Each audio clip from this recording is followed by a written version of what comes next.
Well, hello, good evening, and welcome to episode 94 of Humanity versus Insanity, the Crane Report. Coming to you live from the UK Column Studios at about 7:30 in the evening on Thursday, 15th of June, 2017. Precisely 1 week after the snap general election called by Theresa May in her quest to get an massive majority and to finish off the Labour Party once and for all. And of course, as we all now know, that didn't happen. But 1 week on, a week's a long time in politics. Well, things are moving at a phenomenal pace. So before we get into more recent events, let's just take another look at what actually occurred in the election, because there are some very interesting results here. Results which the Tory party would much prefer that people were not aware of. And the mainstream media, which is primarily Tory, as we saw in the absolutely disgusting attacks, ad hominem attacks on Jeremy Corbyn, particularly by the Murdoch rags like The Sun and The Times. And in fact, it was quite fitting, of course, that Murdoch should storm out of the after-election party at The Times once the exit polls showed that the likelihood of an overall Tory majority was slim to none. So let's bring up on screen. Let's bring up the map, and this is what it looks like. And it certainly looks as though it's a mass of blue, i.e. Tory. And the reality is that the vast majority of rural England is indeed Tory, because the vast majority of people living in rural England live in a nice, cosy little bubble. And of course, our perverse form of democracy in the UK simply relies upon 51% of people living in that bubble, just enough to have the majority to keep a corporatist government in place. Meanwhile, 49% of the country struggle to even get out of poverty. So things are changing. Let's go back to that map here, and we'll come down to a little bit of detail in a second. But let's have a look at that overall result, because the Tories got 42.4% of the vote, with Labour just 2.4% behind. So as, of course, the right-wing press likes to constantly remind, Jeremy Corbyn did not win the election. No, he didn't. He didn't get a majority, but what he did get was a massive swing. A swing which the Tories were expecting just a few weeks ago to come to them. So let's have a look at how the vote share has changed. Well, the most significant element of the vote share is the demise of UKIP. And UKIP today, in fact UKIP since Nigel Farage resigned his commission, has effectively become an irrelevance. Now, it may get a resurgence if there are continued delays on Brexit. Well, we'll see how that pans out. But nonetheless, a massive 11% reduction in the vote to UKIP effectively wiped them out as a relevant political force. But of that swing, 9.5% of the losses went to Labour, and 5.5%, so I think we can safely assume that the 5.5%, so about half of the UKIP vote from 2015 went to the Tories, and the rest, of course, goes to Labour. So that's why it was such a success. But I just want to show you this, and my thanks to my good friend John Marger for this analysis. And what he's shown here is the number of seats that have become super marginals. In other words, where the winning candidate, SNP, Plaid Cymru or Conservative, actually beat the Labour candidate by 1,000 votes or less. There's a couple there with just over 1,000.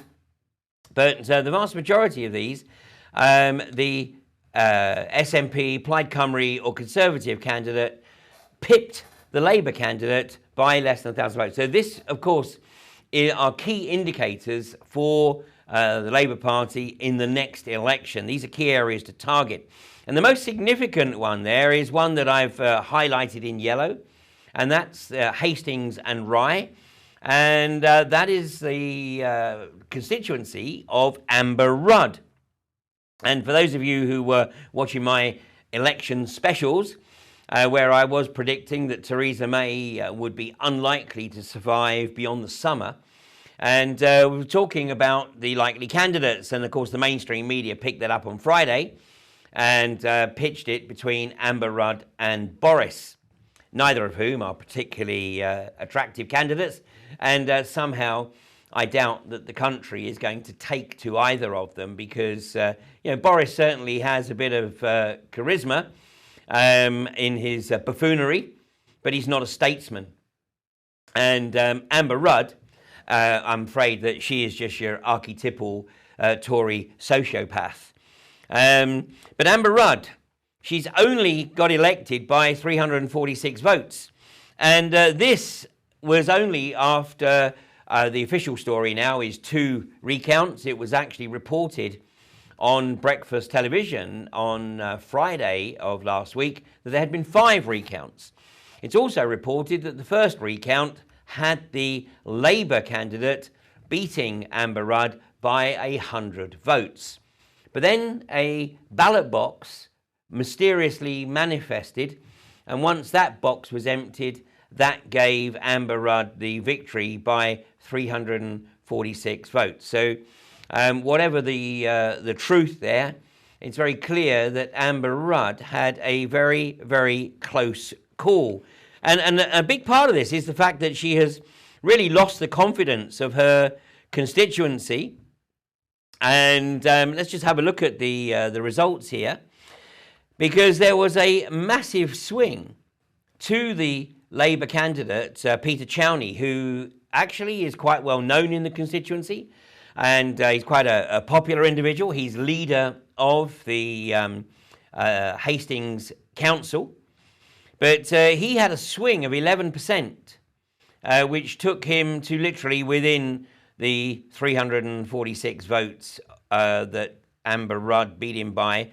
So 25,668 votes to Amber Rudd, 25,322 votes to Peter Chowney.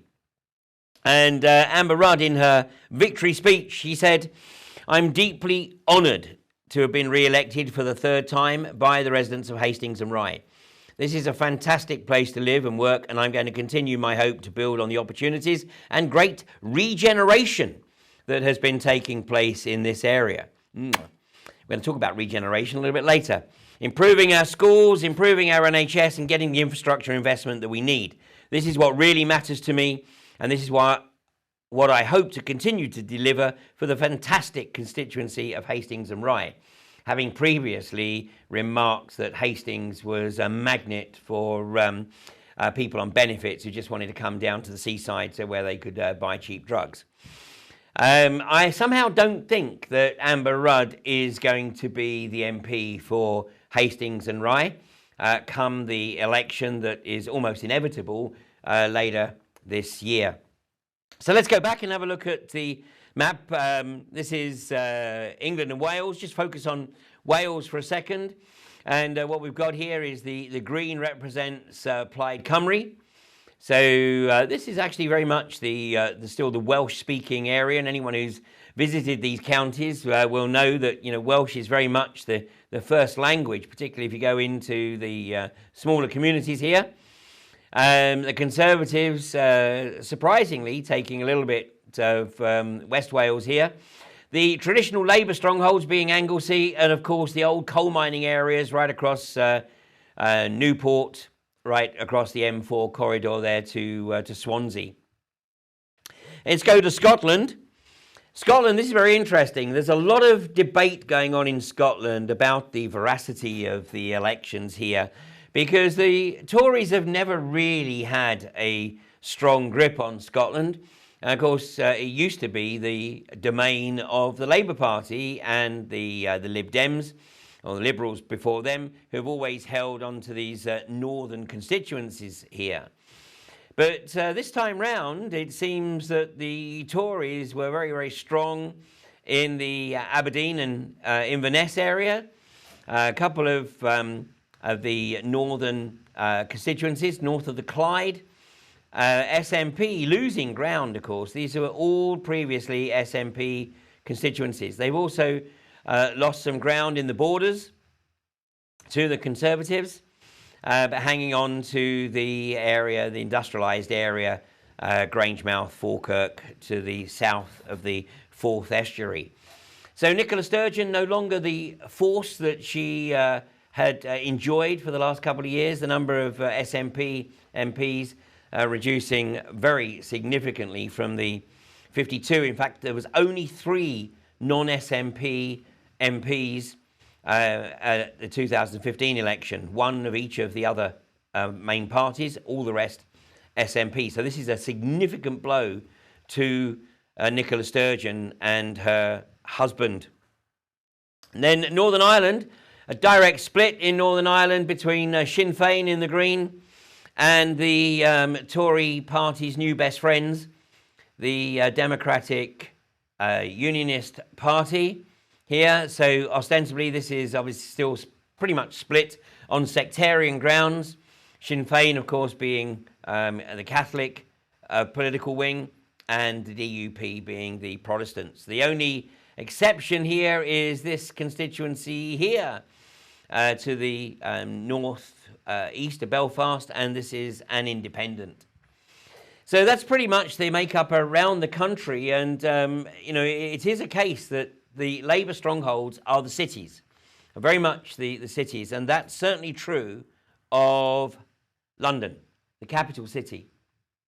And what we can see here is where the program of gentrification, and these have been traditional Tory constituencies, it has to be said, in southwest of London. Now, last Friday, the last constituency result to be announced was this one here in white. So, as of last week, its only claim to fame, really, as the constituency of Kensington and Chelsea, was that it was the last result announced in the 2017 general election. Well, when that result was announced, it was in favour of the Labour candidate by an extremely narrow margin. But this was a very much unexpected result for the Conservative Party, because this one they certainly expected to get, and I'll just show you why. Because if we go back to the 2010 election, when Malcolm Rifkind was the elected member for Kensington and Chelsea, as you can see, he had a massive majority. He took slightly over 50% of the total vote, with 17,500 votes, his nearest rival being Labour, with just under 9,000 votes. Roll the clocks forward to 2015, and a similar story. 18,000 votes to the Tory candidate, who was elected the MP, Victoria Borwick, defeating her Labour rival by a little over 7,000 votes. And this time she got an increased majority in terms of the percentage, because Malcolm Rifkind had just over 50%. She got 52.3% of the total vote. So you can imagine the shock and the horror at Conservative Central Office when the result finally came through after, I think it was certainly 2, if not 3 recounts, where it was announced that the Labour candidate, Emma Dent Coad, had defeated her Tory rival, the sitting MP, Victoria Borwick, by just 20 votes. So you see here that Emma Dent Coad ended up with 16,333 to the sitting MP's 16,313. So Victoria Borwick may be actually going down as the shortest serving MP for a while, serving just 2 years before getting seriously bounced out I mean, that is a massive majority to lose. But, what is going on here? But nonetheless, Emma Dent Coad got straight into it. And in her acceptance speech, she said that she had demonstrated that despite the region's reputation for wealth, the constituency was riven by widening inequality, with some of the poorest parts of London nearly side by side with billionaire homes. And of course, this is where the owner of Chelsea Football Club, Roman Abramovich, has his UK residence. I believe that the Beckhams have a pied-à-terre in the constituency. So it's very much the home of the wealthy. Let's have a look at exactly where it is. Here we are. Here is the area that people know. This is Kensington. This is the museum district here. Knightsbridge, home of Harrods. This is Hyde Park. And then just to the northwest, this area here. Oh, and look what's in the middle. Another landmark that has become synonymous with everything that Emma Dent Coad addressed in her acceptance speech last week. Grenfell Tower. Less than 48 hours ago, Grenfell Tower burst into flames, the cause of which is still unknown. But this was literally a towering inferno, the like of which hasn't been seen in this country, to the best of my knowledge, ever. There have been tower block disasters, there have been fires in tower blocks, but nothing to this order of magnitude, where the building literally went up in a ball of flame. And as we now know, the fire was exacerbated by this external cladding. And if you want a little bit more detail, then I would encourage you to watch the today's edition of UK Column News, which will be rescreened immediately after this episode of Humanity vs Insanity, where the guys literally do a outstanding analysis on the compound of these plastic panels and the way in which they were attached to the building, which effectively created the perfect conditions for the building to go up in these flames. It was still burning this morning, and of course, those people who have an interest in burning towers will be quite perhaps surprised, or not, as the case might be, that despite the concerns that the raging inferno would cause the building to collapse, it remained upright. So as it happens in architectural history, only 3 steel-structured buildings, I believe that Grenfell Tower is steel and concrete, but only 3 steel-structured buildings have ever collapsed through fire, and they all collapsed on the same day. And of course, that was the 11th of September 2001. Well, here we can see the cladding, and this is a picture that was taken this morning, and you can see there's an individual at the window there, and he is below the flames, so he is one of the fortunate survivors, I believe, who was able to get out and may actually get back into one of the lower story apartments. But this is what the building looked like after it had the cladding, and everything we see here on the outside, these are all the plastic panels that had a foam compound inside with an air gap and were attached to the building to beautify the building. But what they were actually doing was literally turning it into a firebomb. And just to show you what the residents of Grenfell Tower had to endure, this is the layout of a typical floor, typically an upper floor. Each floor had 6 apartments. And what you can see here is that on here, we'll call it north and south, top and bottom. So in the north and the south, there are each two-bedroom apartments. These are very, very basic apartments. You have a living area, a kitchen, bathroom, and 2 bedrooms. And then in between them, on the east and the west side, are single 1-bedroom apartments. So we got 4 2-bedroom apartments on each floor and 2 single-bedroom apartments. The 2 lifts and a single staircase. A single staircase serving 120 apartments, which if we say that there is an average, let's say there's an average, let's be generous. Let's err on the side of caution and say that there are 2 people on average in the 2-bedroom apartments and 1 in the 1-bedroom. So we got 2, 4, 6, 8, that's 10 people per floor. So we are looking at something in the region of 250 plus people in the building with a single staircase for emergency use in the event of something like this occurring. Well, of course, today the British media are asking all the right questions. How the hell could it happen? Well, we're starting to realize already, of course, and this is from the Daily Mail, a string of blunders that left scores dead in disaster waiting to happen. We still don't know the final death toll, but literally about an hour before we went on air, it was reported that the number had gone from 6 to 12 to now 17.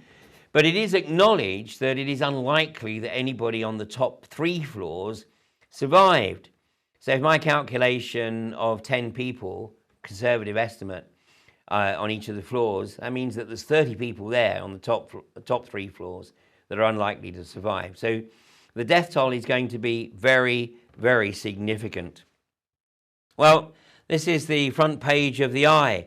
Tragic, horrific, and avoidable. And this is the key element here, avoidable. And already after barely 24 hours, it's starting to become evident that there were individuals working in the management company of Grenfell Tower and other properties in the area that took decisions that have actually led to this occurring. The private company, which is known as Kensington Chelsea Tenant Management Organisation, faces tough questions over whether residents' concerns over fire safety were listened to. The management company has described the fire as a tragedy and said it was wrong to speculate about what caused it. Well, no, it's not. It's not. The onus is on the management company to ascertain as quickly as possible as to what caused it. But meanwhile, due to the fact that this is a tragedy of enormous magnitude, then it's absolutely right and understandable that there will be speculation pending the formal announcement of what did actually cause it. But the statement issued by the management company is straight out of a PR manual. And it says, "We wish to repeat our sincere and heartfelt condolences to all those who were affected as a result of this devastating event at Grenfell Tower. We also wish to pay tribute to the bravery of the emergency services and to those members of the public who continue to selflessly do all they can to assist." And I shall refer to the chief executive of this management company shortly. And I have to say that seeing him being interviewed was like watching an automaton. Now, he could argue that he's in a state of shock, but he's operating at a senior level here, and we're going to see the sort of income that he was getting. And he is there to prevent this kind of thing occurring. But when it does occur, then we certainly don't expect somebody to do a Tony Hayward and basically infer they just want their life back. David Lammy, who's the MP for Tottenham, I heard this interview with him this morning on Radio 4, and he's obliged me by tweeting the text of his statement this morning on Radio 4. And this was, I think, an extremely sound statement coming from an MP. He's been an MP for Tottenham since 2000. He entered Parliament at the ripe old age of 28, having studied law at Harvard. So he's an extremely astute individual.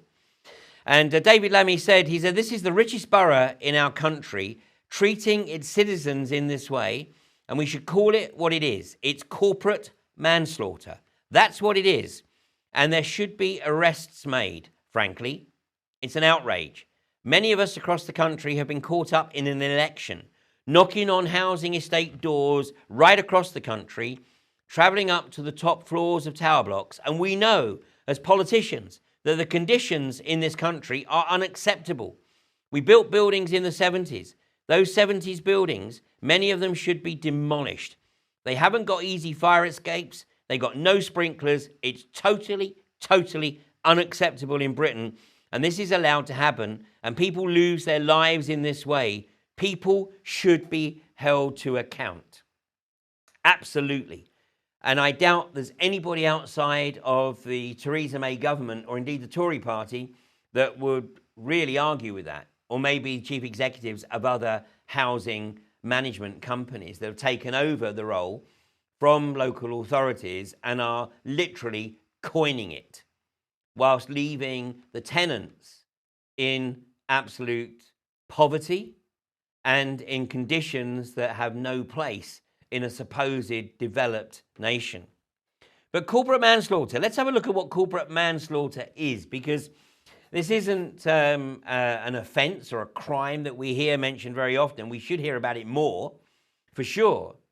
And we should have government manslaughter. And of course, the likes of Ian Duncan Smith would be absolutely top of the suspects list. But let's talk about corporate manslaughter. The common law test to impose criminal responsibility on a company only arises where a person's gross negligence has led to another person's death. And under the identification doctrine, that person is a controlling mind whose actions and intentions can be inputted to the company. That is, a person in control of the company's affairs to a sufficient degree that the company can fairly be said to think and act through him, i.e. the chief executive. This is tested by reference to the detailed work patterns of the manager, and the job title or description given to that person is irrelevant. But there is often no single person who acts as a controlling mind, particularly in large companies, and many issues of health and safety are delegated to junior managers who are not controlling minds. Well, that last paragraph there is a little bit of a get out, because what the corporations will try and do is this, i.e. point the finger somewhere else.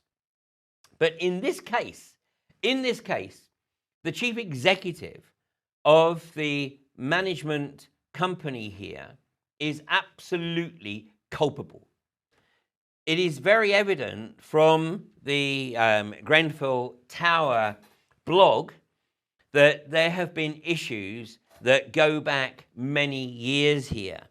And this is from 2014, and there have been other issues. There have been issues with power surges which have damaged electrical equipment in people's apartments. And of course, it may well be that it was a power surge that triggered the supposed explosion of the fridge freezer that triggered this catastrophe. But this is from the website, the blog of Grenfell Tower residents. And it's from the Grenfell Action Group to Ben Davis at London Fire Brigade. It says, "Dear Ben, I'm very sorry to trouble you again, and I hope that you can understand that my reason for doing so is entirely genuine. A number of residents at Grenfell Tower are very concerned at the fact that the new improvement works to Grenfell Tower have turned the building into a fire trap. There is only one entry to the tower block itself, and in the event of a fire, the London Fire Brigade could only gain access to that entrance to the building by climbing 4 flights of narrow stairs. On top of this fire escape exit on the walking level has now been sealed. Residents of Grenfell Tower do not have any confidence that our building has been satisfactorily assessed to cope with the new improvement works, and we are seeking a meeting with the Chief Fire Officer from Kensington Fire Station so that these concerns can be addressed. Thank you for your continued assistance with this matter. Well, I think we can be fairly confident that for the Residents Action Group to contact the London Fire Brigade, they had obviously already pursued their concerns with the management company. Weren't getting very far, so they bring in a third party. Now, one of the issues about these management companies is they tend to be a bit of a revolving door, tending to take people from the local authority who previously worked in housing into the private sector. Well, in this situation, the chief executive is a gentleman by the name of Robert Black. Now, he has been in this role for 8 years. So it's not possible for him to claim, well, I'm new in the job, I'm only just getting my feet under the table. It's not possible for me to, be on top of everything that's occurring here. He's been in the role for 8 years, and he is extremely well rewarded for his role and responsibility, despite the fact that, now that the smelly stuff has seriously hit the fan, all of a sudden he'd rather be anywhere else. Another person within that organisation that has some very, very tough questions to answer is Sasha Evans, the Director of Operations. And, whilst I haven't seen the job descriptions, the detailed job descriptions, these two individuals, call it a hunch. But when you have the job description of Chief Executive and Director of Operations, you will very much be involved in the management team meetings, the leadership meetings, which determine the strategy. And certainly part of that strategy will be determining how £11.5 million is spent on the refurbishment of a 1970s social housing tower block that you have responsibility for. So Mr. Lammy is absolutely correct to call for people to be charged. And an investigation should be started immediately. It's not enough for Theresa May to say there will be a public inquiry.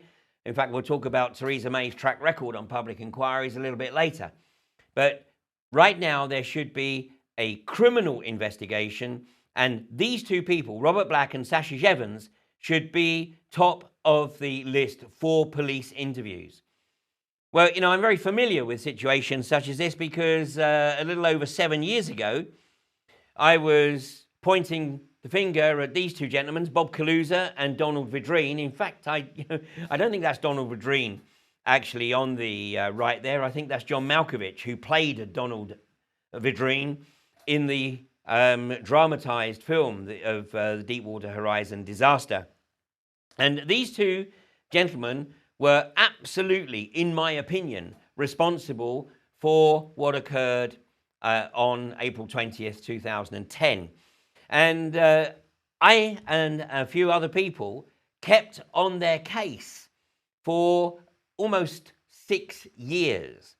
And in fact, it's a whole other story, but BP got one of their PR companies to set up some controlled opposition in the Gulf who targeted what I was putting out, the material I was putting out, even claiming that I was subject to a $10 million lawsuit for supposedly illegally recording a telephone call. Well, of course, they were desperate to try and shut me down because I was drawing attention to these two gentlemen, Donald Vidrine and Bob Kaluza. Well, over time, the vast majority of people had forgotten all about the BP Deepwater Horizon disaster, let alone Bob Kaluza and Donald Vidrine. And a little over a year ago, all charges were finally dropped. And the charges that were against them were seaman's manslaughter. Now, because it happened at sea, this is effectively a US equivalent of corporate manslaughter. And that's what will probably be intended here. There'll be an inquiry, and Theresa May announced a little earlier today that there would be a full public inquiry. But, Theresa May is, top of the list for the record of cover-ups on inquiries. And she's managed to derail, I think it's 3 chairpersons to the inquiry into child abuse. You know, Theresa May is a past master for making sure that inquiries never actually reach any kind of meaningful conclusion. And here was another quote from Harvey Proctor, who has an interesting history himself, but we won't go into that. And this was from last year. Theresa May was urged to resign over bungled child sex probe. The former Tory MP, Harvey Proctor, called on her to resign over the bungled police inquiry into a non-existent VIP child sex ring.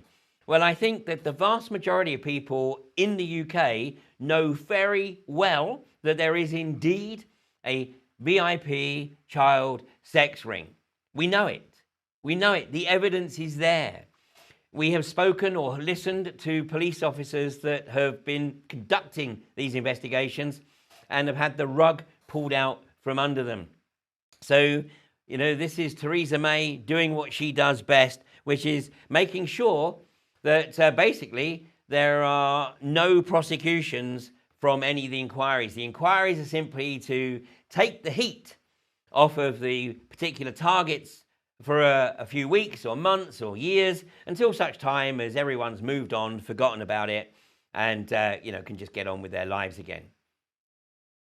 Let's not also forget that it is due to the Tory policies over the last 7 years that we have seen the firefighting forces or police forces, in fact, all of the emergency services, greatly reduced. In fact, you know, just some of the key facts here. The fire service has been reduced by as many as 7,000 personnel since 2010. 41 fire stations have closed in the same period, 10 in London alone. And the report on safety concerns of high-rise flats was sat on by Theresa May's Chief of Staff. So Theresa May herself should even come before an inquiry and have to answer the questions. I say, not that it will come to anything, because we know that she will very carefully select the chairman. He'll be somebody who is very much on board. They've probably got appropriate photographs of that particular individual so that they can maintain the control and make sure they get the right output. Well, that's what we're up against here. But, you know, there's another factor here as well that we shouldn't ignore, and that is that in 2016, there was a move in Parliament to make all rented properties fit for human habitation. And pretty much everybody else, I think it was, everybody in Parliament voted in favour of this motion. But these are the Tory MPs who effectively shut it down, including one whose name jumped out at me, Kevin Hollinsnake, MP for Thirsk and Moulton, one of the target areas for the unconventional gas exploitation. And Kevin Hollinsnake is the owner of Hunter's Estate Agency. So like many of the other people there, the other MPs who voted against this bill to make all rented properties fit for human habitation, he is a millionaire landlord. So self-interest, once again, takes priority over any kind of social conscience. So meanwhile, attention is very much going to be focused on this lady, Emma Dent Coad, who probably in her wildest dreams never imagined that when she stood for election, first of all, that she had any chance of unseating the Tory incumbent, considering the massive majority that she had achieved just 2 years ago. Yet it seems that it wasn't just the underclass of Kensington and Chelsea who voted for her. It seems that there were many other people in Kensington and Chelsea who realised that the Tory party is rotten to the core and needed a change. Emma Dent Coad, in her accepting speech, she said, "Millennials are waking up to the fact that it's primarily their future that's at stake. The UK is a mess. Even if nothing else, casting a vote will at least give us the right to bitch and moan when prices rise, job markets splutter, and wages stagnate because the government we didn't want made bad decisions that we're forced to live with. How true is that? And sadly, the biggest vote or non-vote in the last election was once again the Can't Be Asked Party. And everyone who participates in the Can't Be Asked Party through their apathy and non-participation, please, you are actually condemning a significant chunk of people in our society to lives of abject misery, because we still have a government that is driven by greed. They are the puppets of the corporatocracy. And so they will continue their policies. No doubt we're going to see a somewhat diluted Queen's speech, but nonetheless, they do not have the interests of the vast majority of the people at heart. They have increased the national debt by 70%. In 7 years, they've added £7 billion to the national debt, £700 billion, lifting it from 1 trillion, almost 1 trillion in 2010 to 1.7 trillion today and rising. Now, Jeremy Corbyn, when he entered Parliament to a standing ovation from his MPs, nice to see his critics actually realising that they got it very, very wrong. Because let's be very clear, a significant chunk of the population did not vote for Labour. They voted for Jeremy Corbyn. I cannot think of any other individual within the Labour Party that could have achieved what Jeremy Corbyn has achieved. It puts a lot of pressure on his shoulders, perhaps, but he's been around long enough and is experienced enough to hopefully handle it. And if he can't handle it, if he doesn't deliver, if he gets the opportunity and doesn't deliver on those promises, then it will be very evident to the people of the UK that politics in this country is completely bankrupt and that the only thing remaining is massive civil disobedience. But before we get to that stage, he has to be given the chance. So he told the parliamentary MPs on, I believe it was Tuesday night, he said, "We are a government in waiting." And I think that there's probably a significant element of truth in that. Of course, I still have my punt. I got half of it right, no overall majority. And the other half is that Jeremy Corbyn will be Prime Minister of the UK before the end of the year. Theresa May is certainly not looking strong and stable. I think that's the only phrase that she was able to keep parroting throughout the run-up to the election. And I think it's going to be increasingly evident that even though she has the support of a terrorist organisation, despite lambasting Jeremy Corbyn throughout the election campaign for his alleged association with Sinn Féin, although that was, I believe, merely an attempt to establish a political solution to the Troubles. But now Theresa May oh so quickly gets into bed with the DUP in a desperate bid to retain her residency at number 10. But the people of this country are waking up. Sadly, there are still far too many people who have nice, comfortable lives in rural England that still think that the Tories can do no ill.